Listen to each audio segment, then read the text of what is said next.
Si vous pouvez le faire, faites-le, honnêtement, parce que là, ça sera vous, votre idée, votre projet, votre entreprise, bien sûr, au final, ou votre association, peu importe. Et vous allez que aimer. Même si ça va être dur, vous allez que aimer. Mathilda, bonjour. Bonjour. Et soyez la bienvenue sur Océane. Merci de me recevoir dans le studio. Voilà, profitez bien, c'est la seule moment où vous la verrez sérieuse de votre vie. Alors Mathilda, tu vas nous présenter dans quelques instants ta passion, mais aussi surtout ton studio. Ouais, ton studio qui s'appelle... Lyra. Ah mais je pensais que tu allais faire l'accent là. Ah bah non. Eh ben elle nous fera pas l'accent. Alors elle va nous présenter dans quelques instants son studio, Lyra Aerial Studio. Voilà. T'as oublié un mot. Lyra Aerial Art Studio. Mais avant cela, Mathilda, j'aimerais pour nos auditrices et nos auditeurs en savoir un peu plus sur toi. Présentation. Alors, bonjour, je m'appelle Mathilda, j'ai 27 ans et je suis née en Nouvelle-Calédonie. Ouais. Voilà. Et où précisément en Calédonie? À Nouméa, à la clinique de Magenta. Mais je veux dire, t'es de quelle commune? Du nord, t'es du sud, des îles? Ça marche. Et tu fais quoi dans la vie, Mathilda, aujourd'hui? Du coup, moi j'ai une école de danse aérienne. Ça y est, t'as ouvert là tout récemment? Ouais, j'ai ouvert cette année, au début de l'année. Au début de l'année, donc en 2023. Comment tu as rencontré le monde de la danse? Alors pour le monde de la danse, j'ai fait de la danse moderne, jazz, tout ce qui est de ce style-là en Nouvelle-Calédonie depuis que j'étais petite. J'avais commencé aux coulisses de la danse, qui est maintenant le conservatoire de la danse. Et j'en ai fait pendant une 12aine d'années. Voilà. Et après, j'ai quitté la Nouvelle-Calédonie et j'ai découvert d'autres types de danse du coup. Et le modern jazz, ça t'as fait ici? Oui.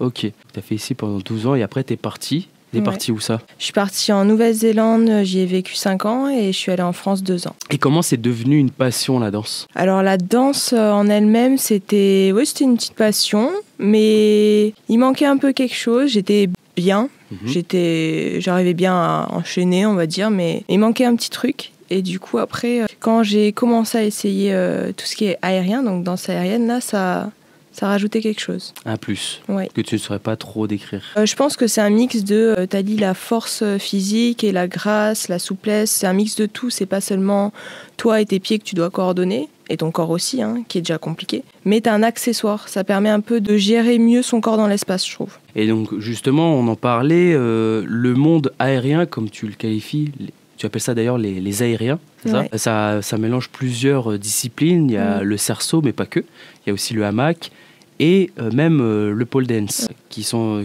dedans.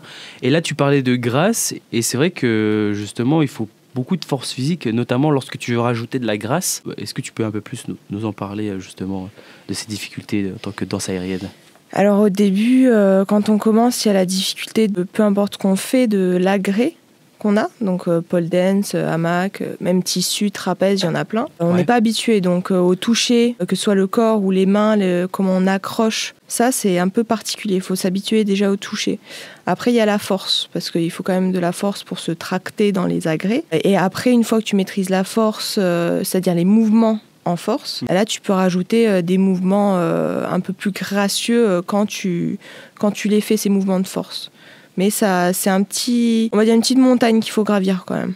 Ça vient pas tout d'un coup, il faut avoir un peu de patience quand même. Ça demande beaucoup de force musculaire, d'endurance, juste de l'habitude, et puis ça fait un peu mal quand même. Ton inspiration pour créer par exemple des chorégraphies en danse aérienne? Alors moi je fonctionne beaucoup avec la musique que j'entends. Il y en a qui vont faire différemment, qui vont trouver que certains mouvements s'enchaînent mieux avec d'autres et après ils choisiront une musique.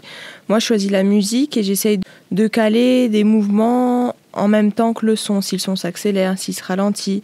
Puis dans tout ce qui est aérien, il y a aussi ce qu'on appelle le spin, donc c'est les tours. On n'est pas en statique, on n'est pas sur place, on bouge beaucoup. Et du coup, ce qui fait que sur une musique, par exemple, qui va être, je sais pas moi, d'un style rock, on va faire peut-être du cerceau, quand je prends l'exemple du cerceau, on va faire du cerceau dynamique. C'est-à-dire on va moins faire de mouvements gracieux, mais plus des mouvements qui envoient. Alors que si on met une musique un peu plus douce, là, ça va être plus la grâce qui va être demandée. Notamment avec, comme tu dis, le spin. Donc si c'est dynamique, ce sera des tours très rapides. Et sinon, des tours plus lents. Oui, après, il y a pas que les tours. Il y a aussi, on peut se balancer, on peut passer en orbite. Il y a plein de choses. On peut monter, descendre, comme le Cirque du Soleil. Bon, on n'y est pas encore, mais... Mais on va pas tout vous dire. Si vous voulez en savoir plus, allez donc voir son studio et tester le cours. Le premier est gratuit. Non, je rigole. Je te fais de la pub. Surtout que c'est faux. Surtout que c'est ultra faux. Et qu'est-ce que tu aimes le plus dans l'aérien ?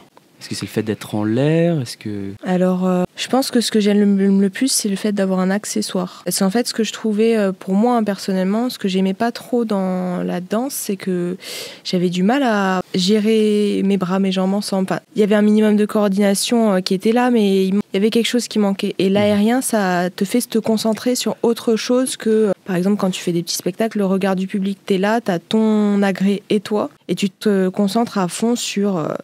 faire ta combinaison de mouvements bien comme il faut. Et il y a aussi une autre chose, c'est pour ceux qui ont peur de se montrer en public. Par exemple, pendant les spectacles de danse, moi j'avais beaucoup le trac. Et le trac, je ne l'ai pas quand je fais de l'aérien parce que tu ne vois pas le public.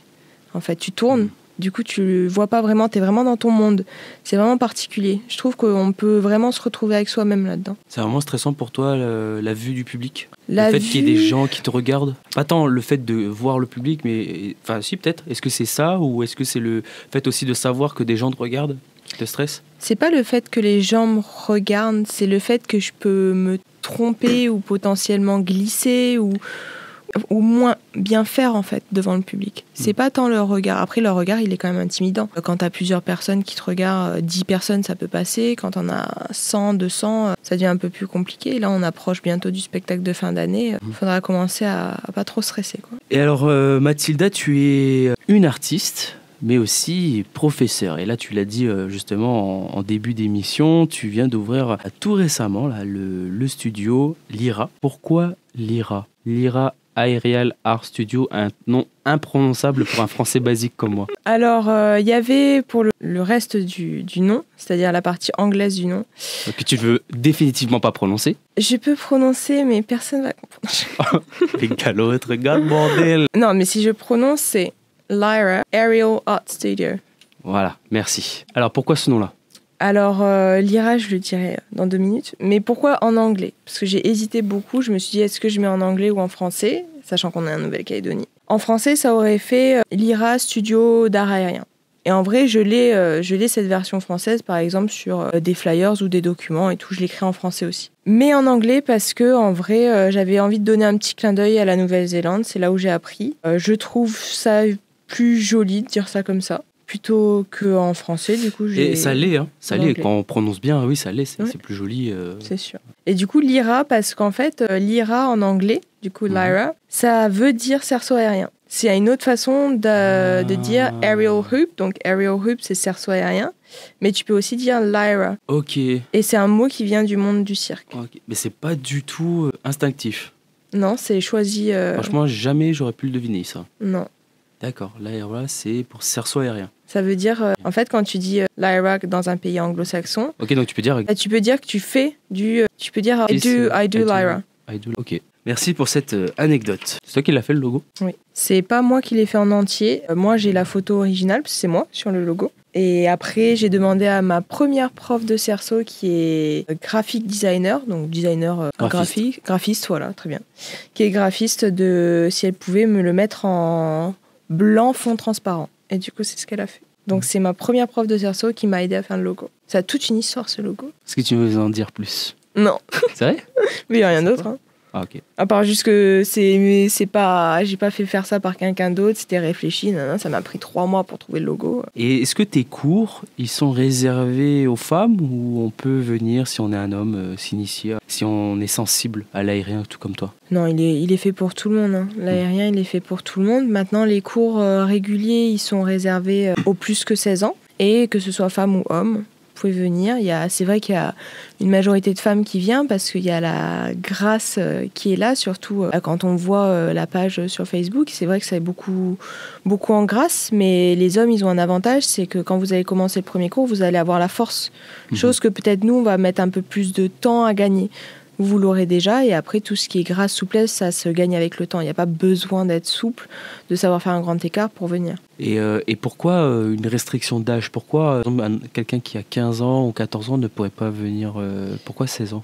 J'ai fait 16 ans, c'est pas par rapport à la taille aussi et par rapport à l'environnement. C'est-à-dire que des ados vont s'amuser bien ensemble, Mais des ados mélangés avec des adultes, c'est pas exactement le même environnement. C'est-à-dire que même être amis. En fait, le but, c'est pas d'être amis à 100%. Bien sûr, c'est de se faire des amis. Ah oui, mais tu veux pas qu'il y ait quelqu'un qui soit un peu à l'écart pendant le cours? Ouais, je veux que ce soit les mêmes tranches d'âge. Et puis, il y a aussi ce facteur matériel. C'est-à-dire qu'au hamac, ça va pas te poser de problème. Peu importe la taille de la personne, les hamacs restent les mêmes. Mais les cerceaux, indépendamment de ta taille, quand tu t'assois sur le cerceau, si le cerceau est beaucoup trop grand pour toi, ça va être compliqué pour toi de faire tous les mouvements.